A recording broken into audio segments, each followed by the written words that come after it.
мастера, которые до сих пор думают, что если они запустят рекламу, найдут маркетолога и запустят какую-нибудь рекламу, то у них от этого станет больше денег. Отвечаю, нет, не станет. И соцсети вообще очень заполнены вот такими комментариями. Давайте. Мы выбираем специалистов. В моем городе негде хорошо подстричься. Нет хорошего косметолога. В Москву не наездишься. Люди хотят зарабатывать и при этом ничего не умеют. Парадокс.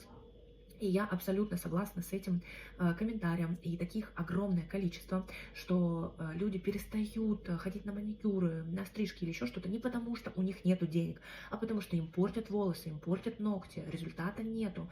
Даже я последние 4 раза просто со слезами на глазах уходила от маникюриста, поэтому у меня боль маникюристов, потому что они меня обижают, они не приходят, они меня обсирают. И это какие-то банальные вещи. Просто будь нормальным человеком и делай качественно. И сейчас, кстати, хорошо, что рынок почистится и останутся только те бьюти-мастера, которые просто умеют качественно работать. Им не нужна реклама.